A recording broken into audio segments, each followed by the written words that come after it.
Well, I've extended the hose for the washing machine, and here is the faucet for the hose.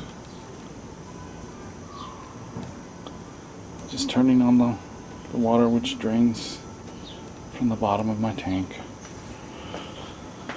And it's gravity feed.